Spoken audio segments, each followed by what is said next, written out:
दर्शक पनि नमस्ते अनि हार्दिक स्वागत छ। पछिल्लो समय लोकगीत सङ्गीतलाई लोक संस्कृतिलाई जगेर्ना गर्दै आउनुभएका इन्द्रेणीका सञ्चालक कृष्ण कडेलमाथि एउटा ठुलो वज्रपात भएको छ। जुन किसिमले उहाँमाथि एक किसिमको प्रहार सँगसँगै दिन दुखी गरिब पीडितहरूको लागि जुन किसिमले उहाँलाई सहयोग गर्दै आउनुभएको थियो ती विषयहरूमा पनि प्रश्न चिन्ह उठाइरहेका छन्। हामी आज यसै विषयमा केन्द्रित रहन्छौँ र हामीसँग कुराकानी गर्नको लागि तपाईँहरूले फ्रेममा देखिसक्नु भएको छ।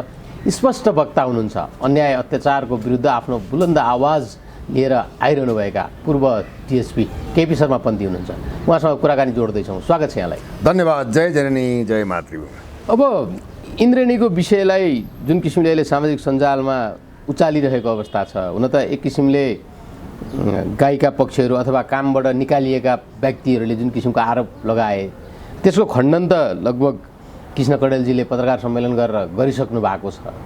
तर पनि देश विदेशसम्म एउटा नेपालको लोकगीत सङ्गीत लोक संस्कृतिलाई जगेर्ना गर्दै आएका व्यक्तिमाथि एउटा हिलो छ्यापियो भन्ने किसिमका तर्कहरू राख्दैछन्। तपाईँले कसरी निहाल्नुहुन्छ?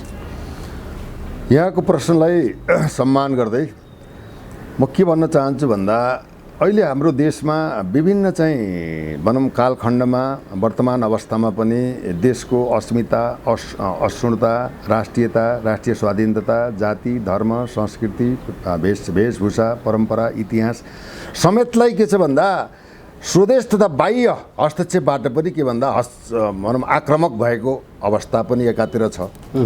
दोस्रोतर्फ देशलाई केही गर्छु, अब देशको लागि चाहिँ मैले केही गरेर मर्छु भन्ने एउटा चाहिँ भनौँ विज्ञहरू विश्लेषकहरू प्रतिभाशाली व्यक्तित्वहरू होइन, अब खेलाडीहरू होइन, नायकहरू गायकहरू माथि चाहिँ के छ भन्दा यो पटक पटक चाहिँ यो प्रहार भएका विगत र वर्तमान अवस्थालाई पनि हामीले समीक्षा गर्नु नै पर्दछ।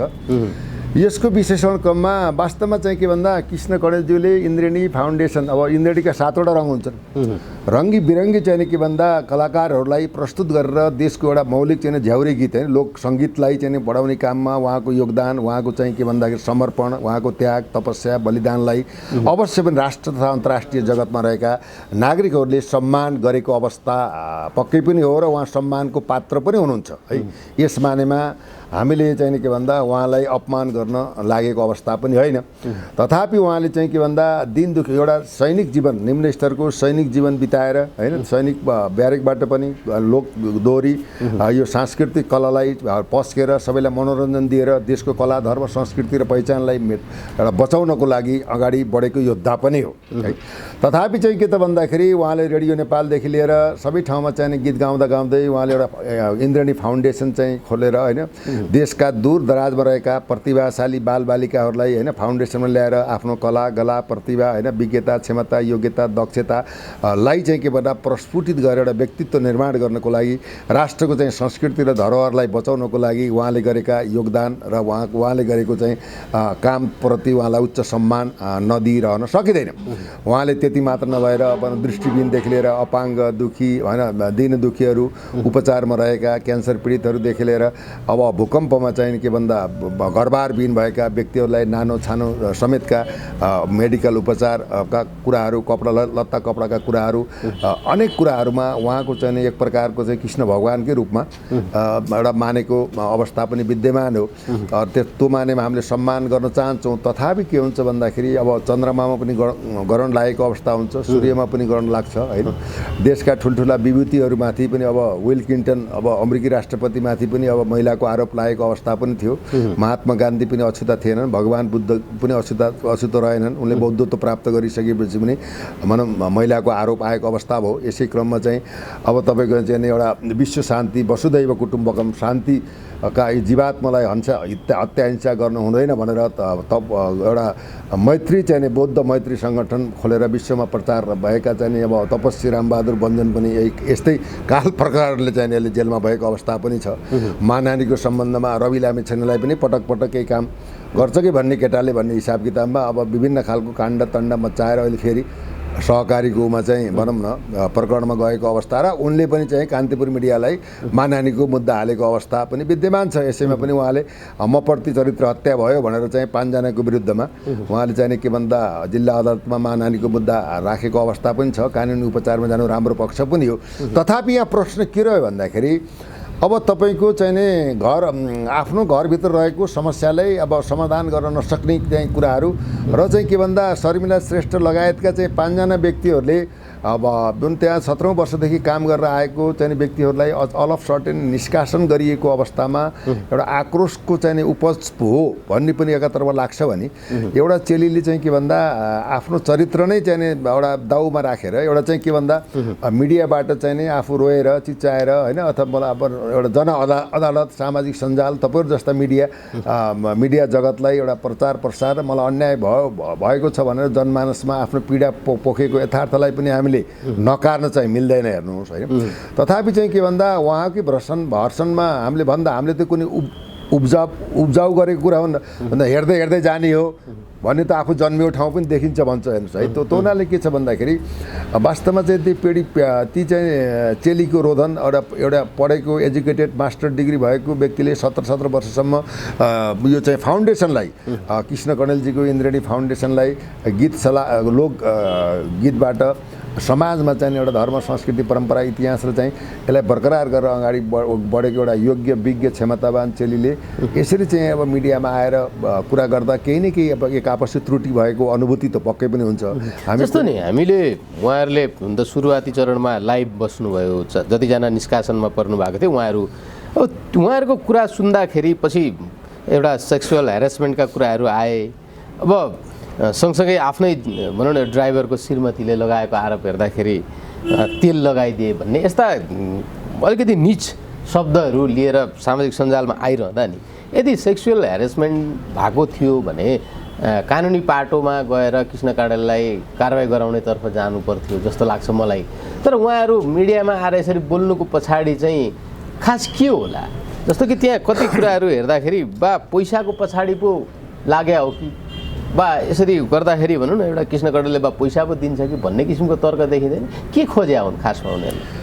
यसमा नीतिले पनि के प्रश्न पारेको छ भने कामा तुराणाम नभयौँ न लज्जा विद्या तुराणाम न सुखौँ नन्दिरा छुदा तुराणाम न रिचुन्न बेला होइन। यो के छ भन्दाखेरि तपाईँको चाहिँ यो पैसाको अगाडि महादेवका पनि 3 नेत्र भन्छ कि हेर्नुहोस्। यो चाहिँ पैसाको लेनादेना हरिसाबबाट पनि यो कुराहरू आएको हुनसक्छ। मूलतः यहाँको प्रश्नलाई मैले सम्मान गर्दै के भन्न चाहन्छु भने वास्तवमा यो चाहिँ सामाजिक सञ्जालमा आएर प्रचार प्रसार गरेर एकअर्काको चाहिँ चरित्र हत्या र चाहिँ आफू नै नाङ्गिएर चाहिँ यो कुराहरू गर्नुभन्दा पनि नेपालमा कानुन छ, प्रहरी प्रशासन छ, अदालत छ होइन। विभिन्न चाहिँ के भन्दा मानव अधिकारका कुराहरू छन् होइन।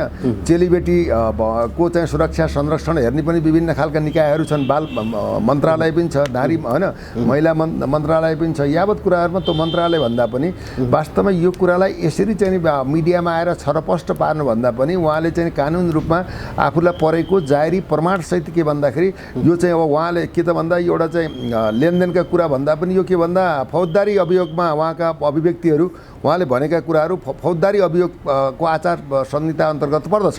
यसको चाहिँ अनुसन्धान गर्ने नेपाल प्रहरीले हेर्नुहोस् है।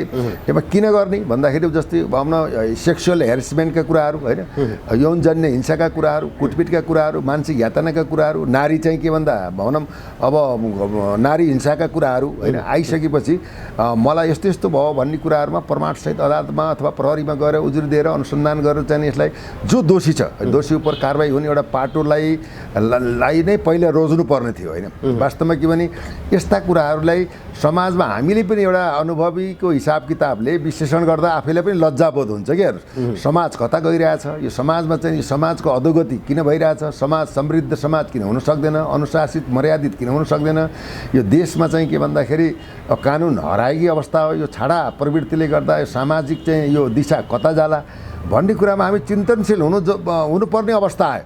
यहाँको भनाइमा यो सार्वजनिक रूपमा चाहिँ गर्नुभन्दा प्रमाण छ र वास्तवमा कसैबाट बहकाइएको होइन, डिजाइन अन्तर्गत भनिएको होइन भने अब यहाँ तपाईँले भन्नु भने अब ती शब्द त एउटा के भन्दा भगवानै मानेको कृष्ण कणेलको विरुद्धमा चाहिँ अब तपाईँको अब भनौँ न हामीले भन्दा पनि लज्जास्पद शब्द भनौँ होइन। अब ती सब तेल लाउने अब राति कोठा गएर ढकढकाउने तेरो भाडा म तिर्दिन्छु, जग्गा किनिदिन्छु, घर किनिदिन्छु भन्ने हो नि त। हेर्नुहोस् यहाँ अहिले नभनौँ यहाँ जोगी भोगी रोगी यहाँ बाँच्नको लागि चाहिँ घर पनि किनेका छन्, बिल्डिङ पनि किनेका छन्, त्यो यौन हिंसा पनि गरेका छन्, त्यो मुद्दा पनि आउला हेर्नु कालान्तरमा। हामीले त्यसलाई पनि अनुसन्धान गरिरहेका छौँ। हामी एउटा नागरिक, जिम्मेवार नागरिक भएको हुनाले एउटा अनुभव, विज्ञता, क्षमता, हाम्रो दक्षता र यस्तै काण्डहरूको चाहिँ प्रकृतिका विगतमा दर्जनौँ अनुसन्धान गरेको पाटाहरूमा पनि हामीले पनि एउटा लक्षित भएर यो पाटामा अनुसन्धान गरिरहेका छौँ। यस्ता विभिन्न पाटाहरूमा अभियानको नाममा चाहिँ पैसा कमाउने, ठग्ने, विदेशमा भएका चाहिँ ती दुखी भनौँ विभिन्न पीडित पक्षहरूलाई चाहिँ दिने राहतमा पनि घोटाला गर्ने होइन। यो अभियानको नाममा चाहिँ के भन्दाखेरि यो ठग्ने काम पनि नभएको होइन। यसमा अब सबैलाई त्यो खालको हामीले एउटै चाहिँ के भन्दाखेरि भनौँ हाँडीमा भुट्नु त हुँदैन। तथापि केही बाहेक अपभ्रांश बाहेक केही पनि त्यसमा एउटा खाने र रोजीरोटीको मिलाएको अवस्था पनि छ।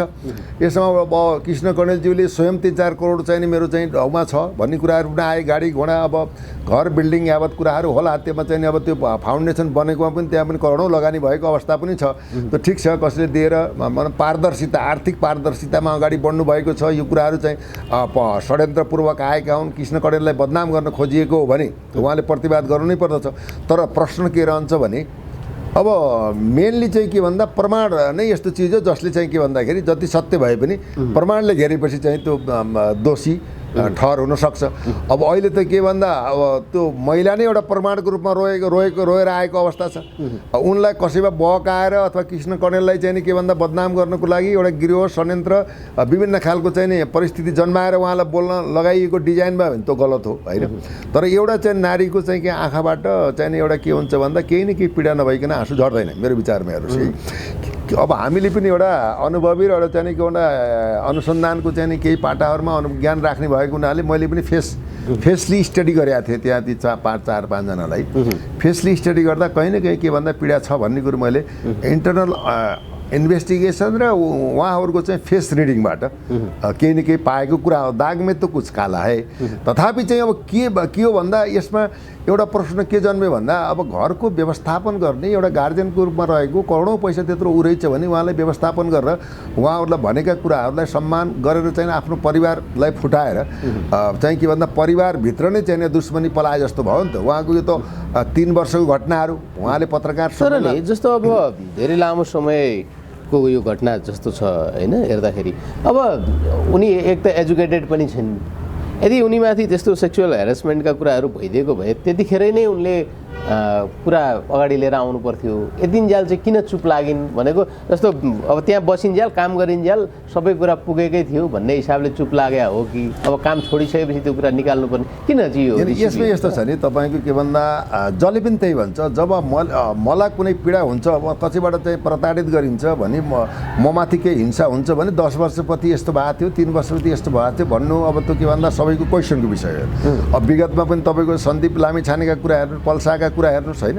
अब त्यसमा पनि त्यस्तै कुराहरू आए। अब सेक्सुअल बलात्कार भएको त अदालतबाट प्रमाणित हुन सकेन। कहिले बालिका, कहिले नाबालिका, कहिले सजाय, कहिले दण्ड जरिमाना, कहिले धरोटीमा छुटेको अवस्था र अझै पनि मुद्दा पल्साएको त रहेकै अवस्था छ हेर्नु।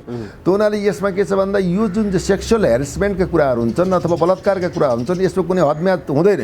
पहिला 6 महिना राखेको थियो नेपाल सरकारले। तर के भन्दा यसमा अलिकति बढ्यो। यो चाहिँ यस्ता गतिविधिहरू समाजमा चाहिँ अत्यन्त बढ्न गएका हुनाले हदम्यादहरू हटाइदिएको हो। त्यही हदम्यादको हटाइले त गर्दा तपाईँको बन्जनको पनि परिस्थिति जन्मियो। अब त्यस पल्साको परिस्थिति जन्मियो, सन्दीप लामिछाने त्यही जन्मियो। यसैमा उहाँले स्वयं मलाई सेक्सुअल हेरेसमेन्टमा परेको छु भन्ने कुरा आइसकेपछि यो त फौजदारी अन्तर्गत भयो। मूलत के भन्दा सत्य तथ्य तपाईँलाई भन्नुपर्दा होइन जति जोगी आए कानै चिरेका भन्छन् नि। यसमा सत्य कुरा गर्दा के भन्दा जबसम्म उनीहरूको व्यवस्थापन राम्रो पक्ष थियो, कणेलजीले चाहिँ के भन्दा व्यवस्थापन गर्नुभएको थियो तबसम्म चाहिँ नि मौनम सर्वार्थ साधन भनेर चुप मौन बस्नु पनि सहमति को लक्षण हो भन्छ क्या नीतिले। अब जब के भइदियो भन्दा काम गरिरहेको चालकको पनि अब चाहिँ त के भइदियो भन्दा पेट काट्यो। अब एउटा चाहिँ योगदान दिएको चेली एउटा डिग्री पास गरेकोले अब उनको पनि विगतमा यस्ता चरित्र आएका कुरा त छैन। फर्स्ट अफ अल आएको मिडियामा होइन। उहाँलाई पनि निकालेपछि 5 जनाले चाहिँ के भन्दाखेरि एउटा भावावेशमा आएर विगतमा चाहिँ केही भएका कुराहरूलाई अब हामीलाई यसरी अपमान गरियो हाम्रो चाहिँ रोजीरोटी पनि खोसियो। अब चाहिँ हामीले विभिन्न पीडा यातना मानसिक तनाव होइन, अब टर्चर अथवा चाहिँ विभिन्न खालका बोली वचन र चाहिँ व्यवहारहरूलाई सहेर पनि हामी चाहिँ यो इन्द्रेणीलाई चाहिँ बुस्टअप गर्नुपर्छ। घरका कुरा घरमै मिलाउनु पर्छ भनेर शर्मिलाले त चाहिँ एकपटक घरमा झगडा हुँदाखेरि कसले चाहिँ सालाले कसले चाहिँ खुकुर लिएर दौड्दाखेरि आज मार्छु कि मार्छु भनेर दौड्दाखेरि आएका कुरा गर्दाखेरि चाहिँ होइन, यो घरको कुरा घरमै मिलाउनु पर्छ, बाहिर जानुहुन्न भन्दा शर्मिला स्वयंले पनि प्रहरीलाई त्यो बेला बोलाएर पनि फर्काएको अवस्था त विद्यमान छ नि। त्यो संस्थाप्रति त्यो इन्द्रेणीप्रति त चाहिँ शर्मिलाको त एउटा सद्भाव र चाहिँ सम्मान त रहेछ भन्ने कुरा त उनकै अभिव्यक्तिले देखाउँछ। तथापि चाहिँ के भन्दाखेरि अब यी कुराहरू भएका हुन् भने जटिल कुरा हो होइन। अब किन भन्दा तपाईँको नारी अब नि जस्तो यो विषयले कृष्ण कडेलको केरियर जुन यो इन्द्रेणीको अवस्था डाउन हुँदै जान्छ अथवा अझ माथि पुग्छ, के हो यो? यसमा दुईवटा पार्ट छ हेर्नुहोस्। एउटा कुरा भन्दा प्रष्ट वक्ता सुखी भवित हुन्छ। अब जति जति आरोप लगाइयो छ त्यो आरोपबाट निराधार चाहिँ साबित भएर चाहिँ यो जाल झेल परपञ्चबाट बहकापबाट आएर एउटा डिजाइन अन्तर्गत चाहिँ कृष्ण कडेललाई बदनाम गर्न खोजिएको परिपाटी हो र प्रमाणले चाहिँ घेर्दैन भने कृष्ण कडेलको हाइट अझै बढ्छ, उनले सफाइ पाउँछन् होइन। He is the great leader of the कन्ट्रीको हिसाबमा जान्छन् होइन, अथवा आफ्नो कला सङ्गीत गीतमा उनी चाहिँ एउटा अब्बल चाहिँ बादशाहकै रूपमा अगाडि बढ्छन्। तथापि प्रमाणको सामुन्ने तर्कले काम नगर्ने होला, पीडित पक्षबाट प्रमाण जुटाएर प्रमाणित हुन्छ भने अब इन्द्रेणी लगायत चाहिँ उहाँको पनि के भन्दा कानुनी कारबाहीको बाटोमा उहाँले सजाय भोग्नै पर्छ हेर्नुहोस्। किनभने हामी तर नि जस्तो अब आरोप एकातर्फबाट लाग्छ, अदालतमा केस दर्ता गरेका छन् कृष्ण कडेल, उनी यदि गलत थिए भने उनी अदालतसम्म पुग्थे त भन्ने प्रश्न पनि रहेको। यो तपाईँले राम्रो प्रश्न गर्नु हेर्नु। हामीले पहिल्यै भन्यौँ हामी कुनैको पक्षमा छौँ, न्यायको पक्षमा छौँ, पीडितले न्याय पाउनुपर्छ। यसो भनौँ कसैलाई फसाइएको छ भने फसाउनेलाई पनि कारबाही हुनुपर्छ। हामी कसैको पक्षमा बोल्छौँ। तथापि के त भन्दा यदि ममाथि आरोप लगायो भने त त्यो चाहिँ तपाईँको चाहिँ जसले आरोप लगायो त्यो आरोप त अदालतमा जस्टिफाई हुने हो। मैले नि गएर मुद्दा दिने कुरो पर्दाखेरि त त्यसमा पनि कतै पानीमाथिको ओमानो हुँदा म त यस्तो होइन है, मलाई यस्तो चाहिँ गरेँ, मलाई अन्याय पारेँ, मैले दिन दुखीलाई सेवा गर्ने, म त भगवान्को अवतार भएको कृष्णजी भन्ने, दाई भन्ने, भगवान् कृष्ण भनेर मलाई मान्ने मान्छेलाई मलाई यस्तो गरेर भयो। उहाँले चाहिँ उहाँका अनुयायीप्रति चाहिँ के भन्दाखेरि उहाँले चाहिँ के भन्दा आफ्नो जवाब भनौँ न स्पष्टीकरण दिएको अवस्था हो। तर त्यो स्पष्टीकरणको कुनै अर्थ राख्दैन हेर्नुहोस्। प्रश्न भन्ने हो अदालतभन्दा मानहानीमा जारी लिने अदालतको काम हो होइन। यो चाहिँ के त भन्दा पानीमाथिको ओबानो हुनको लागि म चोखिनको लागि दिएको अवस्थाको पीडितले जब सामाजिक सञ्जालमा आएर त्यो कानुनमा पनि परिवर्तन हुन्छ नि। एउटा व्यक्ति एउटा कुनै पीडितले सामाजिक सञ्जालमा आएर चाहिँ हजारौँ लाखौँमा त्यो कुरो गर्यो, स्वयं त्यो प्रहरीको जाहेरी हो। प्रहरीमा चाहिँ यो त फौजदारी मुद्दा हो। प्रहरीमा चाहिँ मौखिक जाहेरी हुन्छ, लिखित जाहेरी हुन्छ होइन। तपाईँको चाहिँ टेलिफोनबाट पनि रिपोर्ट गराइन्छ, सुराकीबाट हुन्छ, स्वयं पीडितबाट जारी हुन्छ। त्यति मात्र नभएर प्रहरीले तपाईँ के भन्दा त्यही चाहिँ भिडियोलाई आधार मानेर प्रहरी प्रतिवेदनबाट पनि कणेजीलाई अनुसन्धान गर्न सक्ने प्रशस्त बाटाहरू खोलिएको अवस्था हो। भनेपछि जस्तो अब पीडित पक्षले जाहेरी दिए पनि यो यत्रो बवन्डर मचिसकेको छ, प्रहरीले पनि आफै अनुसन्धान सुरु गर्न सक्छ यो विषय? होइन अब्सोल्युटली सक्छ हेर्नुहोस्। किन भन्दाखेरि यो त भएन एउटा टेलिफोन र चाहिँ मौखिक भरमा मौखिक भरमा अब सर यहाँ यस्तो यस्तो घटना भएको थियो, यस्तो यस्तो भयो भन्ने हिसाबमा पनि चाहिँ चल्ने कुरा छ या त भने त्यो त कानुनले दिएको परिभाषा हो। तथापि चाहिँ के भन्दा यसरी चाहिँ मलाई दोष लायो भनेर अदालतमा जानुभन्दा दोषको एउटा प्रतिफल र कारण के हो त्यसलाई चाहिँ जस्टिफाई गरेर चाहिँ कि त समझदारीमा जानुपर्ने। मुख्य कुरा त यसको चाहिँ पात्र भनेको त मेलमिलाप पारिवारिक कुरो थियो भने अब यस्ता कुराहरू एउटा हिंसा कुराहरू त हेर्नु के छुपेका लुकेका भन्ने त हजारौँ छन् हेर्नुहोस् है। यहाँ त के भन्दा महिलालाई पनि अलि विशेष अधिकार दियो राज्यले। फेरि यो यौन हिंसा र चाहिँ बलात्कारको चाहिँ नि त स्पष्ट परिभाषा पनि भएन, हदम्याद पनि भएन, जबरजस्ती कलाई भन्ने त्यो खालको चाहिँ हामी पटक भनिरहेछौँ। त्यसले हाम्रो के भने कानुनको पनि एउटा के हुन्छ भन्दा महिलालाई अधिकार दियो त्यो दिनु राम्रो कुरा हो, तर त्यसलाई पनि के भन्दा केही दायरा र के अरे मापदण्ड होइन लाई मिलाएर जानुपर्ने अवस्था पनि देखिन्छ हेर्नुहोस् होइन। यहाँ त के भइदियो जसले आरोप लगाइदिए पनि भयो त्यो अब फेरि प्रहरीमा यस्तो चाहिँ कानुनले यस्तो परिभाषित गरेको छ कि प्रहरीले चाहिँ यो चिजलाई भए पनि नभए पनि हेर्नु सेन्सिटिभ रूपमा जघन्य अपराध अन्तर्गत इन्भेस्टिगेसन गर्न प्रहरी बाध्य छ, कानुनले बाँधिएको छ, प्रहरीले गर्नैपर्छ होइन। त्यो हुनाले चाहिँ के त भन्दाखेरि अब वास्तवमा चाहिँ यो चाहिँ कानुनी तौरभन्दा पनि पारिवारिक तौरबाट समस्या समाधान गर्ने चाहिँ नि पाटो चाहिँ कृष्ण कणेलजीकै थियो। अब चाहिँ हामीले जति भने पनि प्रचारमा आइसक्यो। यो त नट ओन्ली नेपाल, हेर्नुहोस्, यो त इन्टरनेसनल चाहिँ फर्ममा यो समाचारहरू भनौँ प्रसारण भए। यसले गर्दा दुईवटा पाटो के भन्दाखेरि पीडितले सही रूपमा पीडक भएकी हुन् भने चाहिँ प्रमाणको आधारमा चाहिँ के भन्दाखेरि पीडकले न्याय पाउनुपर्छ। अब यसमा के छ भन्दा कृष्ण कणेललाई अब डिजाइन अन्तर्गत फसाइएको हो भने कृष्ण कणेलले पनि न्याय पाउनुपर्छ। यो कुरा के त भन्दा म त कुनै अब यो पाठको अनुसन्धानकर्ता त होइन, तथापि सामाजिक रूपमा हाम्रो चाहिँ नि तपाईँ हाम्रो चाहिँ एउटा समाजमा भए गरेका गलत काम, अन्याय, अत्याचार, भ्रष्टाचार, बलात्कार यावत कुराहरूलाई चाहिँ हामीले चिरफार गर्ने, न्युज सम्प्रेषण गर्ने, राज्यलाई चाहिँ दबाब दिने, खबरदारी गर्ने हाम्रो एउटा प्रतिपक्षको रूपमा हामी अगाडि बढेको अवस्था हेर्नुहोस् होइन। हामीले यो त अनुसन्धानमा रहेको पाटोलाई यसै होला भन्न त म सक्दिनँ। एउटा चाहिँ प्रश्न के भन्छ भने प्रमाणको सामान्य तर्कले काम गर्दैन, प्रमाणको भारले पीडित भनिएकीलाई पनि के भन्दा न्याय पाउनुपर्छ। यदि पीडित जुन भनौँ पीडित बनाइए कृष्ण कणेलको पनि त्यो दोष प्रमाणले घेर्छ भने उसले कारबाही गर्न पाउनुपर्छ। अनुसन्धानको त्यहीमा त अब मुद्दाका पाटाहरू छन्, फौजदारी अभियोगका पाटाहरू छन्, सम्पत्ति शुद्धिकरणका ब्याङ्क ब्यालेन्सका पाटाहरू छन्, आफ्ना नालनातामा आएका डोनेसनका कुराहरू पारदर्शी भएका छन् कि छैनन्।